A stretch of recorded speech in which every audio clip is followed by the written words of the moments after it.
For this question, we want to find the x values, if any, at which f is not continuous. F is a piecewise defined function. We have f of x equals natural log of x plus 1 when x is greater than or equal to 0, and 2 minus x squared when x is less than 0. In addition, we want to know the type of discontinuity, so which of the discontinuities are removable. If the answer does not exist, then we're going to type does not exist. So when we're trying to examine continuity, especially of a piecewise function, we should start by analyzing each individual function. So we have natural log of x plus 1. So we can think of that as y equals natural log of x plus 1. And what we know about the natural log function is that it is a continuous function on its domain. So if we're thinking of the most basic natural log function, natural log of x, it has a graph that has a vertical asymptote at x equals 0, and then the graph itself will look something like this. So the domain of the natural log function is 0 to infinity, and we have a continuous function on that domain. Now the function or equation that we have is natural log of x plus 1. The plus 1 is going to shift over everything to the left 1 unit, and that gives us a graph that looks like this. It has a vertical asymptote at x equals -1, and then the graph looks like this. So once again, it's a continuous function on its domain, which is from -1 to infinity. Now, we are not going to be using this entire graph. Our conditions over here state that we're going to use that first equation when x is greater than or equal to 0. So we're only going to use this portion of the graph, which has the x greater than or equal to 0. So looking at the first function or first equation in our piecewise defined function, we do have a continuous function over that section. Then our second equation is y equals 2 minus x squared. This is a polynomial function. If we think about the graph, the most basic graph of x squared, it's a parabola, and it has a domain of all real numbers -infinity to infinity, and it's going to be continuous over the whole domain. The equation that we have is 2 minus x squared. So that graph is an upside down parabola because of this negative, shifted up 2 units because of this 2. So the graph that we have looks like this. So once again, we have a continuous function over the whole domain from -infinity to infinity.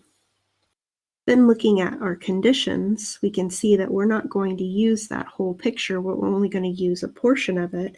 And the portion of it that we're using is when x is less than 0. So we're using this portion here. So if we put those two pieces together, we're going to get that natural log graph and then the parabola. And you can see when we put those two pieces together, we do not have a continuous function over the whole domain. We have this break right here from 2 to 0. So we do have a discontinuity. We're going to have a discontinuity at x equals 0. And a removable discontinuity is when we have a gap of a single point. If we were to fill in that one point, the two sides would be connected. The gap that we have is more than 1 point. It's this entire section here. And so our removable, or our discontinuity is non-removable.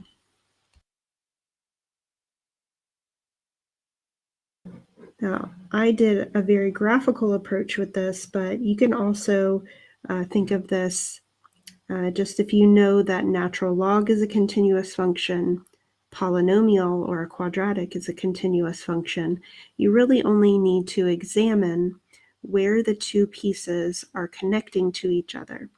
So you could do, instead of a graphical approach to this, you're going to substitute the value of 0 into this function and substitute the value of 0 into this function.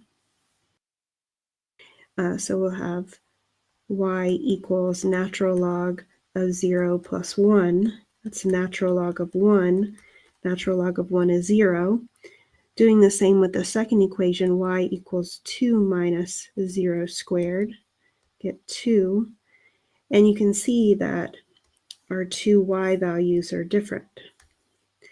And these two y values being different means that the piece on the positive side of 0 is not lining up with the piece on the negative side of 0. Being a little bit more specific about it, there are 3 criteria to be continuous at a point. You need the function to be defined at that value.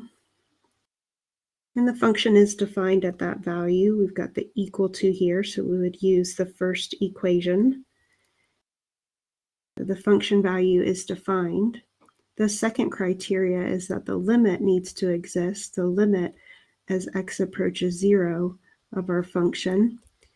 For this example, the limit, the lower limit, the limit as x approaches 0 from below f of x, below 0, you would use this here, the second equation, and you would get that that limit is equal to 2. And the upper limit, the limit as x approaches 0 from above of our function f of x, above 0, 0 plus, you're going to use x is greater than or equal to 0. Use that first equation, and we get 0. And the one-sided limits are not agreeing with each other, so that limit does not exist. So we failed the second continuity criteria. The function value exists at 0, but the limit is not defined at 0. The third criteria, which doesn't matter in this case, is that the limit value and the function value need to be equal to each other. But since it failed the second criteria, we know that the function is not continuous at 0. So just again restating, I've done the problem in multiple different ways here, but restating the answer, the function has a discontinuity at x equals 0, and it's a non-removable discontinuity because we have a jump here. Removable discontinuities have a single point that's missing. Here we have a big gap in between those two pieces.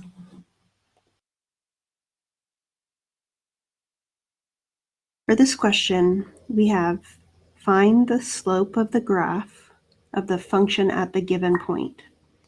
We have f of x equals 27 over x cubed at the point 3, 1. Now what we need to know is that the slope of a graph is the derivative. The derivative is the slope of the tangent line. And so if we're asked to find the slope of the graph or the slope of the tangent line, we want to calculate the derivative.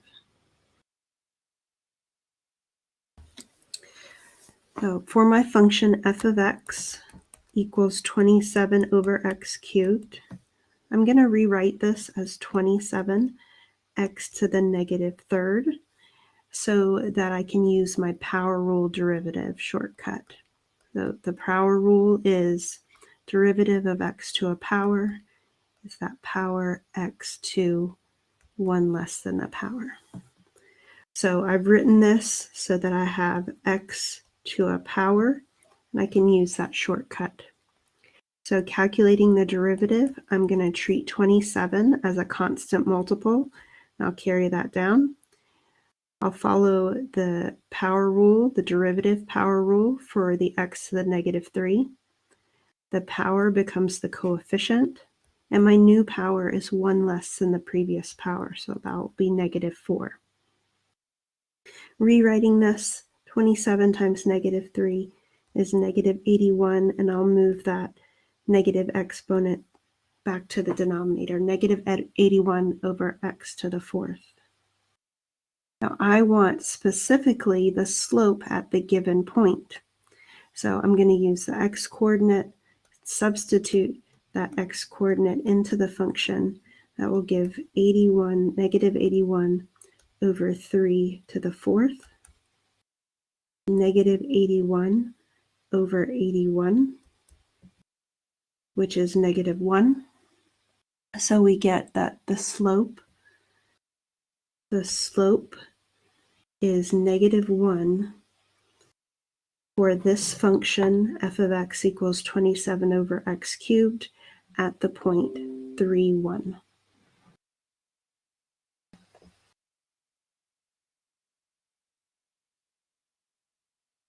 So for this example, we want to determine the point at which the graph of the function has a horizontal tangent line. We have the function f of x equals 7e to the x sine x on the interval from 0 to pi. So if we want to determine the point at which the graph of the function has a horizontal tangent line, we need to know that a horizontal line has a slope of 0. So since we're talking about having a slope of 0, that's an indication that I need to calculate the derivative. The derivative is going to give me the slope of the line, the slope of the tangent line. So I'm going to calculate the derivative and then set it equal to 0 and solve. So we're going to calculate the derivative of f of x equals 7e to the x sine x. So for this function, I notice that I have a product 7e to the x times sine x. Now I have a product in which the first factor has an x in it somewhere, and the second factor has an x in it somewhere. So when I calculate the derivative, I need to make sure that I'm using the product rule to calculate that derivative. So let's let the first factor be u and the second factor be v.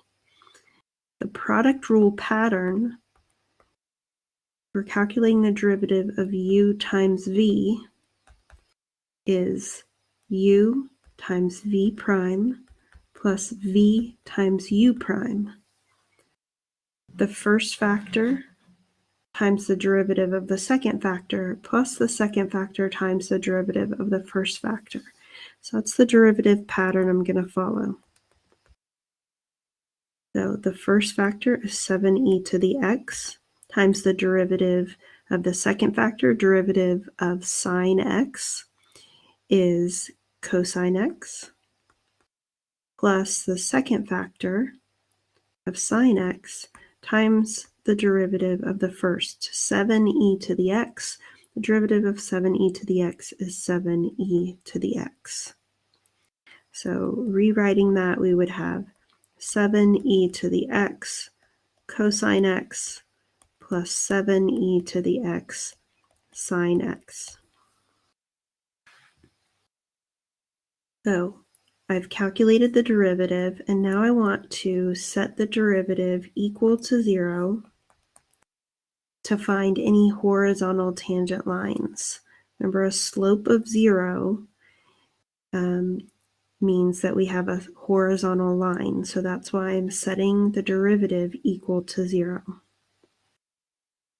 So I have 0 equals 7e to the x cosine x plus 7e to the x sine x. And to solve this, I can factor the 7e to the x out. That would give me cosine x plus sine x. And I'll set each of these factors equal to 0. 7e to the x equals 0. Cosine x plus sine x equals 0.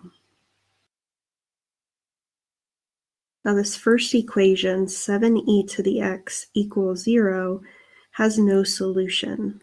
The graph of e to the x is always above the x-axis. It doesn't have any x-intercepts. So this has no solution. So we're going to work on the second equation, cosine of x plus sine x equals 0. I can write this as cosine x equals negative sine x by moving that sine x to the other side. And I am going to use the unit circle to help me solve this equation.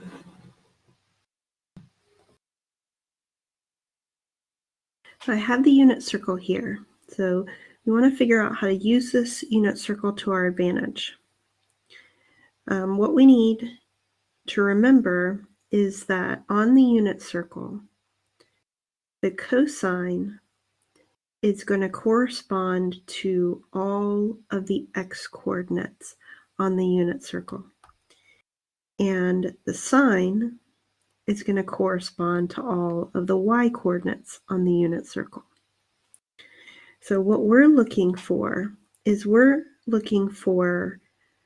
an ordered pair on the unit circle where the x-coordinate is equal to the opposite of the y-coordinate. And just to go back to the original problem for a second here, notice that we have a restriction. We are looking for x to be in between 0 and 2 pi. So we're only going to be looking at this portion of the circle from 0 to 2 pi, 0 to pi. So we're looking for an ordered pair where the x is opposite of the y. And this ordered pair right here has x being negative square root of 2 over 2 and y being square root of 2 over 2. So that fits our description of solving the equation. The angle that we have is 3 pi over 4, so that is going to be the value of x. X is 3 pi over 4.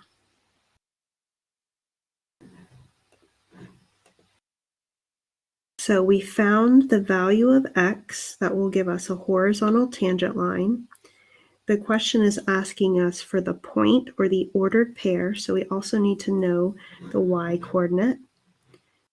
So I'm going to substitute this x-coordinate into the function f of x equals 7e to the x sine of x. So f of 3 pi over 4 is 7e to the 3 pi over 4 sine of 3 pi over 4.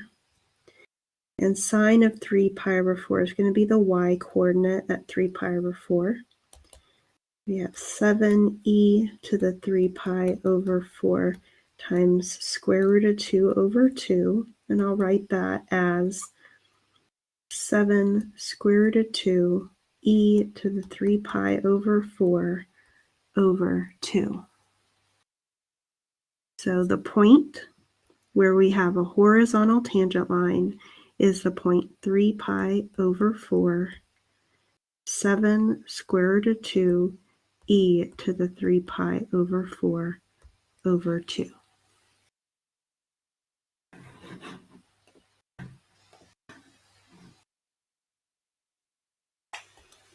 So in this example, we want to develop a general rule for the nth derivative of f given f of x. Now, in order to develop a general rule, we're going to look for a pattern in the derivatives. So the nth derivative would be calculating the derivative n times. So let's start by calculating the first derivative, the second derivative, and the third derivative, maybe even the fourth derivative, to see if a pattern emerges. So we have the function f of x equals 1 over x. I'm going to write this as x to the negative 1 so that we can use the power rule to calculate the derivative. So we'll calculate the first derivative. So n equals 1, the first derivative. That will be negative 1 x to the negative 2. The power rule, with the power rule, we have to have x to a power. And to calculate the derivative, the power becomes the coefficient, and the new power is 1 less than the old power. We get negative 1 x to the negative 2. But then we're going to calculate the second derivative. Remember, we're going to look for a pattern that shows up. We're looking for a pattern to get to the nth derivative. The second derivative, we calculate the derivative of the first derivative to get the second derivative. So negative 1 is a constant multiple. We'll carry that down. Then we'll use the power rule again to calculate the derivative of x to the negative 2. Negative 2 becomes the coefficient. Then the new power is 1 less than the old power. This simplifies to be a positive 2x to the negative 3. Let's calculate the third derivative. To get the third derivative, we take the derivative of the second derivative. 2 is a constant multiple. We'll carry that down. And then use the power rule on x to the third power, x to the negative third power. Negative 3 is the coefficient. The new power is 1 less than the old power. We have x to the negative 4. This simplifies to be negative 6 x to the negative 4. Let's do the fourth derivative. Hopefully you're starting to see a pattern. The fourth derivative, we'll calculate the derivative of the third derivative. Negative 6 is a constant multiple. We'll use the power rule, x to the negative 4th. Negative 4 is the coefficient. The new power is negative 5. So this is positive 24 x to the negative 5th. So let's see if we've developed a pattern here. For n equals 1, n equals 2, n equals 3, n equals 4, we got derivatives of negative x to the negative 2, positive 2x to the negative 3, negative 6x to the negative 4,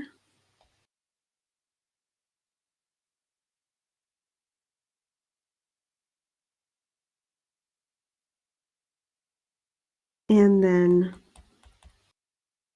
24, positive 24x to the negative 5. Okay, so let's see if we notice anything. So looking at the value of n versus the power, the value of n and the power, value of n and the power, value of n and the power. So do we see a relationship between power of n, the derivative that we're taking, and the power? So for n equals n, maybe we'll use n equals k. For the kth derivative, we think that we'll have x to the negative k minus 1. Okay, that seems to fit the pattern. We've got one less than the opposite sign. Then I'm noticing the numbers, the coefficients in front here. We have 1, 2, 6, 24. It may not be obvious looking at it there, but when you look here, we have 1 times 2, 2 times 3, then multiply by 4. What you're seeing is a pattern of 1 times 2, 1 times 2 times 3, 1 times 2 times 3 times 4. That gives us 2, 6, 24. So the pattern in the coefficients is the pattern of factorial. We know that this is 2 factorial, 3 factorial, and 4 factorial. So we can use k factorial as our coefficient. And we have one more thing that's going on. The signs are alternating. We have a negative, then a positive, a negative, and then a positive. So we need to take that into account as well. So I didn't give myself enough space here.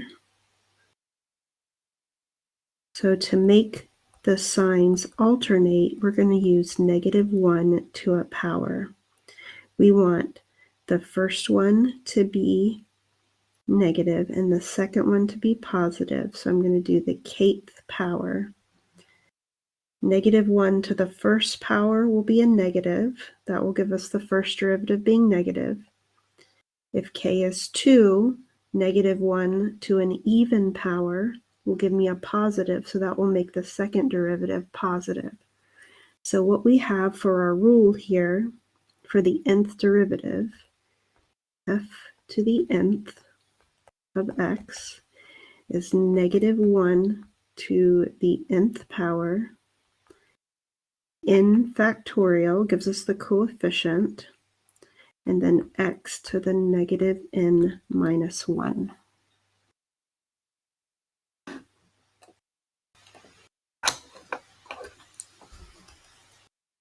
For this example, we want to find the second derivative of the function f of x equals x cosine x.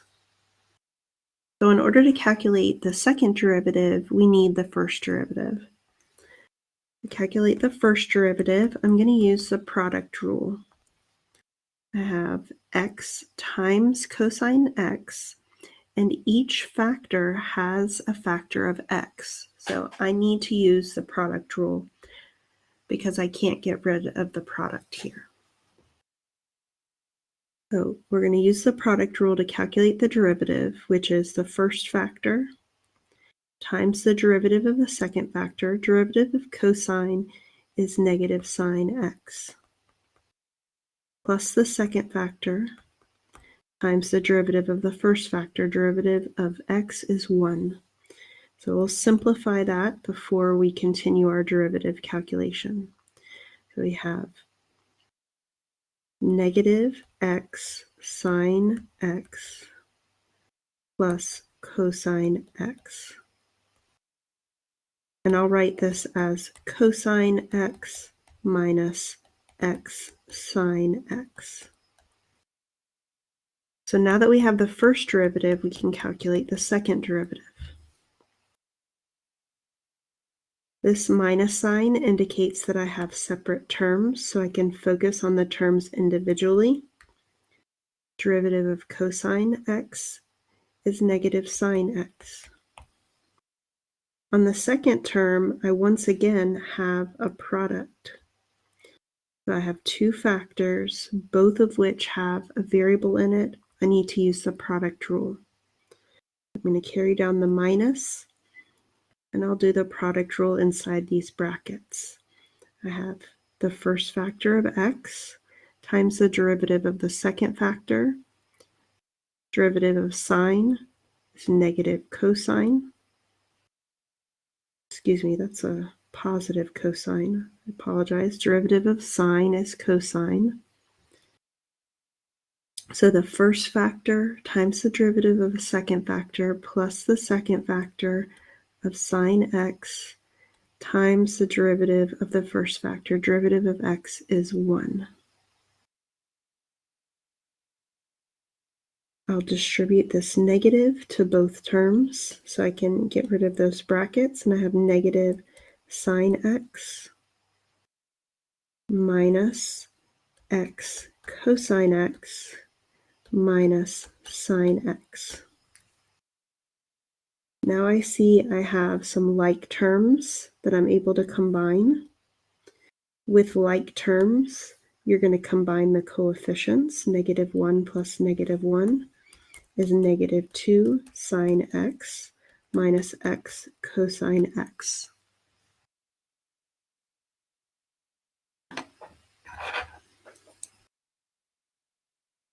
For this example, we want to find the derivative of the function y equals 7x over the square root of x squared plus 9. A little bit fuzzy. We want to calculate the derivative, and I notice that I have a fraction where both the numerator and denominator have variables. I'm going to need to use the quotient rule. So with the quotient rule, the derivative of a fraction, derivative of u over v, is v times u prime minus u times v prime over v squared. That's the denominator times the derivative of the numerator minus the numerator times the derivative of the denominator over the denominator squared. Now before I calculate this derivative, I want to rewrite the denominator so it's in a little better format for me to calculate the derivative. I'm going to write this as x squared plus 9 to the 1/2 power. So let's follow the quotient rule pattern. And I want to have the denominator x squared plus 9 to the 1/2 times the derivative of the numerator, 7x, and I need the derivative of that, minus the numerator, 7x, times the derivative of the denominator, so times the derivative of x squared plus 9 to the 1/2 power, and this is all over that denominator squared. X squared plus 9 to the 1/2, all of that squared. So I need to calculate the derivative here. I need to calculate the derivative here, and there's a little algebra simplification I can do here. So I've got x squared plus 9 to the 1/2 power. The derivative of 7x is 7. The derivative of x squared plus 9 to the 1/2 power, I need to use the chain rule to calculate this derivative.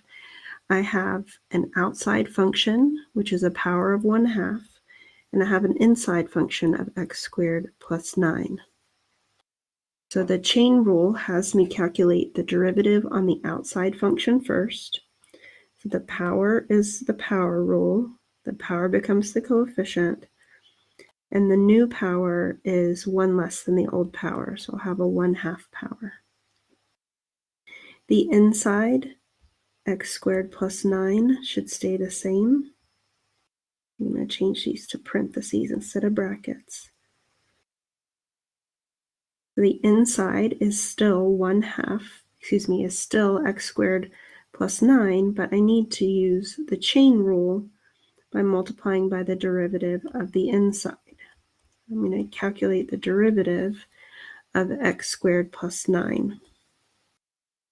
And then in the denominator, I can multiply those exponents to have x squared plus 9 to now the first power.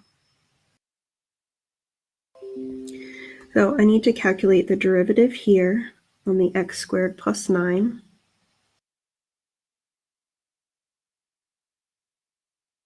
And that will give x squared plus 9 to the 1/2 power times 7 minus 7x times 1/2. x squared plus 9 to the negative 1/2.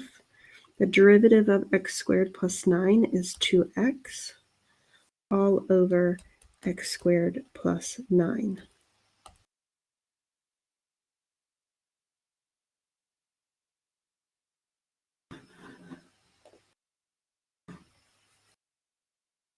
Okay, I wanted to pause for a second on the derivative calculation right here, calculating the derivative using the chain rule.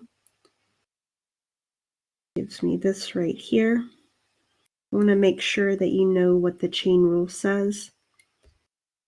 So the chain rule pattern is used anytime you have one function substituted inside of another function. And the pattern that we follow in this situation is that we calculate the derivative on the outside function. We leave the inside the same as the original inside, and this is where we chain by multiplying by the derivative of the inside function. So that's what you see in the example that we did here. Our outside function is that 1/2 power. Our outside function is f, so we calculate the derivative of that first. The power rule says that we make the power the coefficient and we take 1 away from the power. Our new power is 1 less than the old power. Then we have our inside function, which is g of x. Our inside is x squared plus 9, so that stayed the same. And we needed to chain by multiplying by the derivative of the inside. So here's where we are calculating the derivative of the inside function. Derivative of x squared is 2x. Okay, so I just wanted to make that part clear about calculating the derivative using the chain rule. Okay, so now we're ready to do a little bit of cleanup. And what I like to do is if I have a negative in the exponent, I like to rewrite that as a fraction. So I have x squared plus 9 to the 1/2 power times 7. This 1/2 and 2 will cancel each other out. I am going to put together this x with this 7x. That's a minus 7x squared. And that's going to be over x squared plus 9 to the 1/2. And then all of this is over x squared plus 9. Okay, so now that we have it in this format with the complex fraction, I want to get rid of this little fraction here. And I'm going to get rid of this by multiplying by x squared plus 9 to the 1/2 over x squared plus 9 to the 1/2. I'll distribute this to both of the terms in the numerator. So when I distribute it to the first term, I'm going to have 7 times x squared plus 9 to the 1/2 times x squared plus 9 to the 1/2. And when I distribute it to the second term, that's 7x squared times x squared plus 9 to the 1/2 over x squared plus 9 to the 1/2 all over x squared plus 9 times x squared plus 9 to the 1/2. These two have the same base and they're being multiplied, so we're going to add their exponents. So that's 7 times x squared plus 9 to the first power. 1/2 plus 1/2 is 1. On this term, you have the same factor in the numerator and denominator, so those factors cancel, so that gets rid of the little fraction. We now have minus 7x squared. And in the denominator, we'll simplify. These have the same base, and they're being multiplied, so we add those exponents. So we have an exponent of 1 plus 1/2. Our new exponent is 3/2. x squared plus 9 to the 3/2 power. Distribute this 7. That gives me 7x squared plus, 63 minus 7x squared over x squared plus 9 to the 3/2. The 7x's cancel. And we have 63 over x squared plus 9 to the 3/2, or 63 over the square root of x squared plus 9 cubed.